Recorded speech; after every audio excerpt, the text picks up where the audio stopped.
में आपको हम लोग स्वागत करते हैं। आज हम लोग देखने जा रहे हैं हिजकिय्याह राजा का प्रार्थना करके, और भी एक नाम दे सकते हैं, प्रभु ने छुटकारा देने वाला परमेश्वर है, भी हम लोग दे सकते हैं। दूसरा राजाओं का पुस्तक में 20वां अध्याय 1 से लेकर हम लोग 5 तक हम लोग देखने जा रहे हैं। इसमें ऐसा लिखा हुआ है, पहला वचन में, हिजकिय्याह ऐसा रोगी हुआ कि मरने पर था। यहाँ पर हिजकिय्याह राजा को एक रोग हुआ, वो मरने वाला था करके लिखा हुआ है।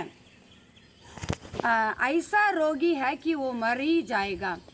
यदि सोच लीजिएगा, आज हमारे पास कोई भविष्यद्वक्ता आकर बोलते हैं तू नहीं बचेगा, मरने वाला है, मर जाएगा, मरने वाला भी नहीं है, मर जाएगा।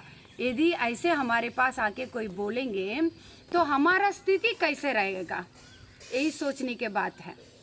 लेकिन यहाँ पर इसाया भविष्यद्वक्ता हिजकिय्याह राजा के पास बोलते हैं तू मर जाएगा, घराने के सारे काम को तुम खत्म कर लो।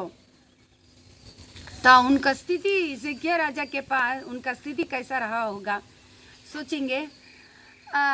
उनके पास धन दौलत है, सेना है, वैद्य है, माने डॉक्टर्स है। कोई मनुष्य को खोज कर नहीं गया हिजकिय्याह राजा। उनके पास इतना धन दौलत है, सेना है, संपत्ति है, सब कुछ है, लेकिन कोई मनुष्य के पास नहीं गया। उनका यही हाईलाइट है कि वो तुरंत क्या करते हैं, बोलने के वजह से यहोवा से यो कहता है कि अपने घराने के विषय आज्ञा दे दो, क्योंकि तू और नहीं बचेगा। तुरंत हिजकिय्याह राजा क्या करते हैं, दूसरा वचन में लिखा है, तब उसने दीवार की ओर मुंह फिरकर, दीवार की ओर मुंह फिरकर बोलकर लिखा हुआ है। मनुष्य के पास नहीं गए। ये जो रोग जो है किसके पास से आया है, वो ही मुझे छुटकारा देने वाला है।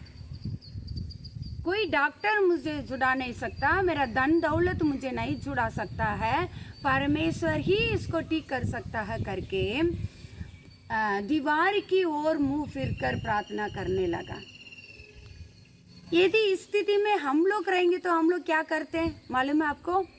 तुरंत हम लोग सब रिलेशन वाला, माता पिता भाई बहन, सबको फ़ोन करके मुझे ऐसे रोग हुआ है, तो पूरा रोना शुरू कर देंगे हम लोग।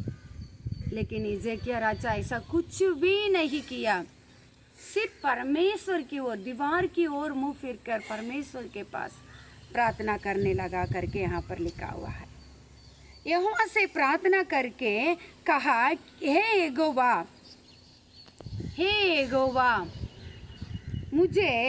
मैं विनती करता हूँ, मुझे स्मरण कर। सेकंड, पहला मनुष्य के पास नहीं गया, परमेश्वर के ओर मुंह फिरकर प्रार्थना किया करके लिखा हुआ है। सेकंड जो है, दूसरा बात ये है कि मेरा विनती करता हूँ, मुझे स्मरण कर। कितना अच्छा प्रार्थना है ना, मुझे स्मरण कर प्रभु। क्यों स्मरण करना है? उसके नीचे लिखा हुआ है कि मैं सच्चाई और खरे मन से अपने को तेरे सम्मुख जानकर चलता आया हूँ। इतना अच्छा एक टेस्टिमनी है, गवाही है। प्रभु को बोलते हैं हिजकिय्याह राजा ने, प्रभु तू मुझे स्मरण कर। किस लिए? मैं सच्चाई के साथ खरे मन से आपके पास सन्मुख में तेरे पास आया हूँ करके। यदि इस स्थिति में मुझे या आप लोगों को रख के देखिएगा, हम लोग प्रभु के पास बोल सकते हैं, प्रभु तू मुझे स्मरण कर सर करके, क्योंकि वैसी अच्छी बातें हम लोग नहीं करते हैं। दूसरा जो है, यही हम लोग सीखते हैं, सच्चाई खरे मन से अपने को तेरे सन्मुख जानकर आया हूँ करके लिखा।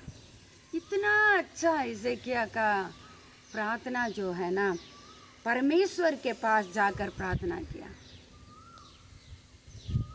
तेरे सम्मुख जानकर चलता आया हूँ।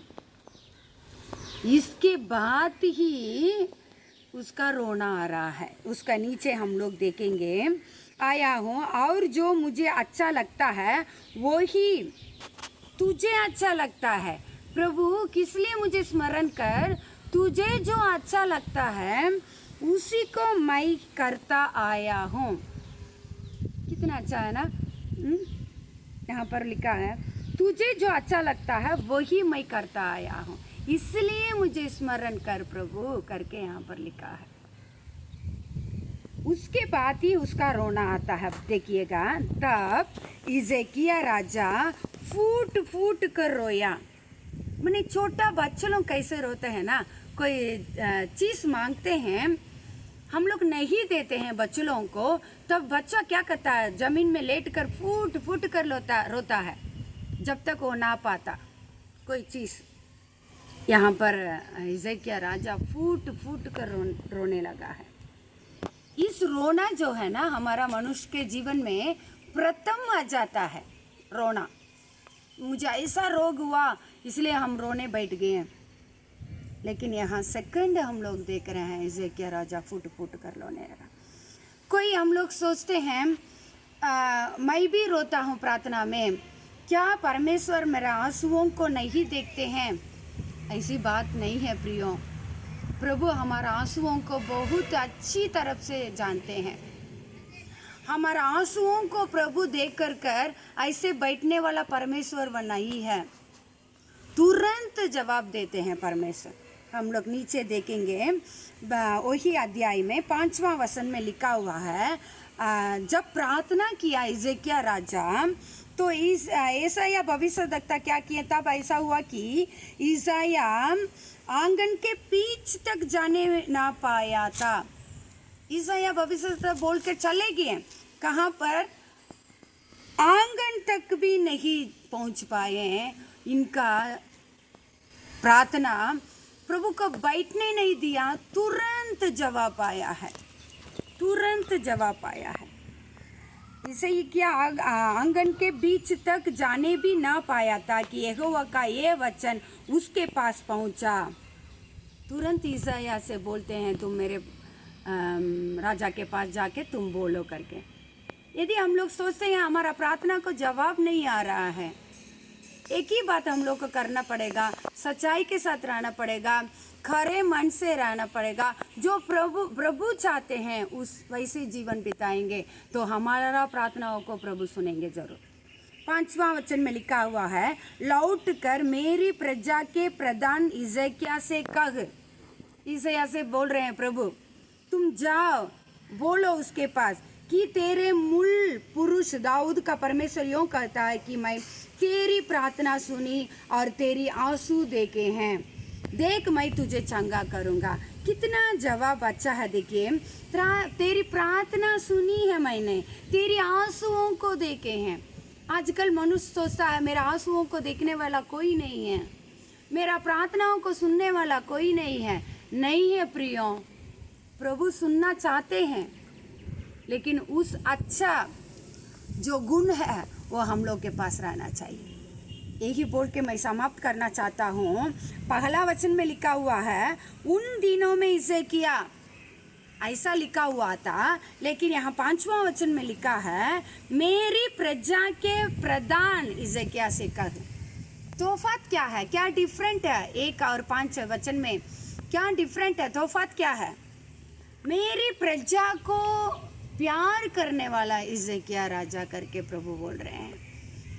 यदि आज हम लोग को मान लेंगे कि कोई हम लोग से प्यार करता है, कि हम लोग दूसरों से प्यार करते हैं, हिजकिय्याह राजा का तीसरा गुण जो है प्रजाओं को प्यार करने वाला था। हम लोग भी बहुत लोगों को प्यार करना है, नहीं तो बहुत लोग हमको प्यार करने का जीवन बिताना है, यही प्रभु चाहते हैं। इसलिए उनके पास तुरंत जवाब आया, मैंने तुझे चंगा किया, तेरी आंसू देखे मैं तुझे चंगा करूँगा, 15 साल और बढ़ा दूंगा। कितनी अच्छी बात है प्रियो। भजन संगीता में एक वचन अच्छा से लिखा हुआ है, 50वां अध्याय में यहाँ पर लिखा हुआ, संकट के दिनों में तू मुझे पुकार। क्या लिखा हुआ है? संकट के दिन में तू मुझे पुकारना पड़ेगा, बुलाना पड़ेगा पर प्रभु को। कैसे लिखा हुआ, संकट के दिन में मुझे पुकार, मैं तुझे छुड़ाऊंगा और तू मेरी महिमा करने पाएगा। बुलाना पड़ेगा, हम लोग बुलाते नहीं हैं। और भजन संगीता 55:22 में लिखा हुआ है, भजन संगीता 55:22 में लिखा हुआ है, अपने बोझ यहोवा पर डाल दे, वह तुझे संभालेगा, वह धर्मियों को कभी डलने ना देगा। अपना बोझ, सारे बोझ प्रभु के ऊपर डाल देना था, वही तुझे संभाले। आज इस वीडियो को देख रहे हमारे प्रियो, एक ही बात हम लोग को करना पड़ेगा, मनुष्य के खोज के नहीं जाना है, दूसरा परमेश्वर को खोजना है, तीसरा अन्य व्यक्तियों को, माने हमारी जो जान पहचान है उनको प्यार करना, यही प्रभु हम लोग को सिखाते हैं। हिजकिय्याह का प्रार्थना यही था, वो अच्छा से प्रार्थना करके विजय पाए अपने जीवन में। 15 साल प्रभु ने उनको पढ़ा दिए। ऐसे ही हम लोग भी करेंगे तो हमारा प्रार्थना को भी सुनकर प्रभु बहुत आश्चर्य काज करेगा। प्रियो, क्या हम लोग यही करेंगे? प्रभु का आशीष पाएंगे। Thank you.